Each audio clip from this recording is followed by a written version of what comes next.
Je sais pas si ça vous a fait la même impression, mais au début de ce 8e et dernier, donc, Mission Impossible, on sent vraiment le film conclusion avec tous ces retours en arrière qu'on a, pas seulement des flashbacks comme ça, des petites images qu'on voit, mais même des gens qui y font référence, des rôles qui reviennent aussi, on va en reparler. On reparle aussi de la patte de lapin. Il y a des liens familiaux qui sont tissés, révélés dans ce film avec des personnages des premiers films, pour ne pas dire du premier film. Il y a donc Bill Dunlow qui revient non pas pour un simple caméo comme je l'avais cru de base, mais pour un vrai grand rôle qu'on voit jusqu'à la fin.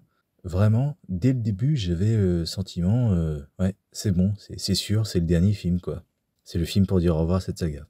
Avant 10 ans qu'il y a un remake avec de nouveaux acteurs. Mais étrangement, à la fin du film, je me suis dit, bon, il pourrait très bien avoir un autre film. Ce serait totalement différent parce qu'à la fin du film, Ethan à quelque chose dont il faudra absolument reparler si jamais il y a une suite. On ne pourra pas laisser ça sous le tapis. Le personnage là, il a trop évolué pour qu'on oublie ça dans le prochain film. Ça devrait être traité. Donc je pense pas qu'il y aura une suite, mais il me semble bien que ce film avait été vendu comme la fin, mais Tom Cruise aurait dit non non mais moi je veux quand même continuer ou je sais plus quoi. Enfin j'avais vu ça dans une vidéo je crois, mais j'ai jamais rien vu à ce sujet. Si vous en savez plus, n'hésitez pas à me dire. Par rapport à ces retours en arrière d'ailleurs qu'on voit, petite déception, surtout si c'est vraiment le dernier film, le générique. Moi, j'aurais mis des images de tous les films dans ce générique, plutôt que de faire un simple générique totalement générique, avec la musique simplement, et puis les noms des acteurs. C'était vraiment pas ouf, surtout que dans le dernier, il y avait des images de Dead Reckoning, partie 1, un peu comme tous les films l'ont fait, à peu près tous. Nous montrer des images du film qu'on va voir, et là, rien. Et enfin, dernier truc, on ne revoit pas des images de tous les films, puisqu'on ne voit aucune image, si je ne m'abuse, du deuxième film. Bah tiens, comme c'est bizarre.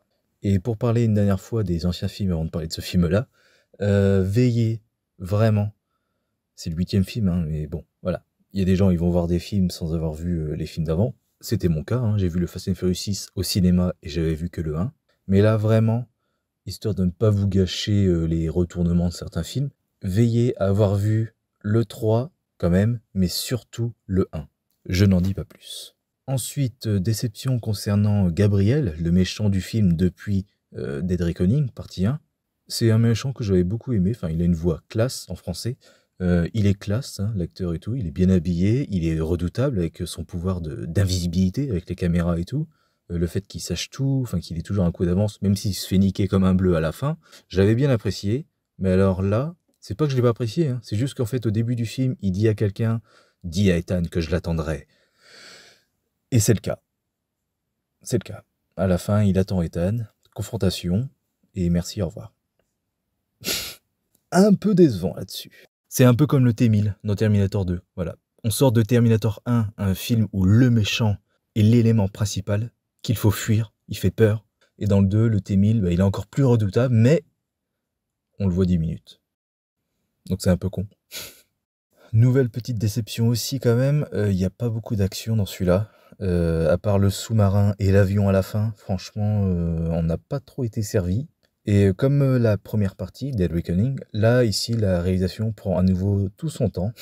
Clairement, il y a des plans qu'on pourrait raccourcir au montage. Le rythme de certaines scènes qu'on pourrait accélérer en coupant le déplacement de certains personnages ou des gens qui se regardent entre eux, tout ça et tout, enfin voilà. Mais, même si c'est lent, je tiens à dire qu'on s'emmerde pas. En tous les cas, je ne me suis pas emmerdé, c'était vraiment très bien. Et vu comment le montage est monté artificiellement exprès pour être long, je n'en reviens pas en fait qu'on ne s'emmerde pas en 2h49. C'est lent, ça prend son temps, c'est sûr, mais on s'emmerde pas. En tous les cas, niveau réalisation, le montage, voilà, le rythme qui prend son temps et tout, si la partie 1 ne vous a pas dérangé là-dessus, je vois pas pourquoi ça vous dérangerait ici, surtout qu'il y a que 6 minutes de plus. Mais bon, comme il y a moins d'action, peut-être que effectivement les gens seront moins satisfaits par ce film, et franchement, faudrait saluer le risque quand même, parce que la partie 1 est une déception pour eux, au point de devoir changer de titre, et ils font un film, une deuxième partie, clairement liée au film d'avant, et encore plus long. Donc vraiment, ils ont pas peur, hein. Ils font vraiment ce qu'ils veulent, j'ai l'impression. D'autant plus que, je sais, j'ai regardé avec l'heure, ce film-ci commence vraiment à 1 heure de film. C'est pas qu'il se passe rien dans la première partie, dans la première heure, mais Oui, vraiment, littéralement, Ethan est tranquille et part pour sa mission. Il a ce qu'il faut pour faire sa mission, pour commencer sa mission, au bout d'une heure. Tout ce qui est avant, c'est que du blabla, et puis on parle du méchant, de l'entité, et du plan, et comment le vaincre, et qu'est-ce qu'on va faire, où est-ce qu'on doit aller. Et puis bah au bout d'un moment, il se fait arrêter, et puis il en parle à quelqu'un de plus important, et puis bah voilà, ok vas-y, fais ton truc. Au bout d'une heure. Truc qui m'a un peu déçu aussi, c'est que dans la première partie, encore une fois, il y a pas mal de dialogues qui nous prennent pour des cons. Par exemple, il y a une scène très bien faite au niveau de l'AREA, parce qu'en fait, c'est deux discussions en simultané. On passe d'une discussion à l'autre. Enfin, ils parlent de la même chose, mais en fait, il y a groupe A avec deux personnes et groupe B dans une autre scène, un autre décor, très très loin. Je sais plus, ils sont 5, on va dire. Et puis, ils parlent de la même chose, mais ils ne parlent pas ensemble. Ils sont pas au téléphone ou avec des talkies ou je ne sais quoi. C'est vraiment le groupe A parle ensemble et le groupe B parle ensemble. Mais les deux groupes ne parlent pas ensemble. Et niveau montage, ça donne cette impression-là. Donc c'était plutôt bien fait, niveau écriture et montage. Et donc en gros, dans le groupe B, il y a Ellie Atwell, Grace, qui en gros résume tout ce qui vient d'être dit, quoi. Ils font leur petit plan, ils parlent de ce qu'ils doivent faire. Et puis elle, en gros, pour faire genre elle est choquée ou je sais pas quoi, oh mon dieu, mais dans quoi on va s'embarquer? J'ai surtout l'impression que c'est pour nous faire comprendre, nous spectateurs, ce qu'ils vont faire, au cas où on serait trop con et qu'on n'aurait pas suivi, mais bon, voilà. Et du coup, elle dit, donc vous êtes en train de me dire que nous, on doit faire ça pendant que Ethan fait ça, et on doit se retrouver au même moment et tout. Enfin voilà, elle résume tout. Vraiment, t'as l'impression qu'ils nous prennent pour des cons là-dessus. Et en plus de ça, il y a deux, trois moments, vers le début, il y a des blagues extrêmement bizarrement jouées. C'est-à-dire qu'elles auraient pu marcher, mais je sais pas, là c'est bizarre, on dirait limite une parodie.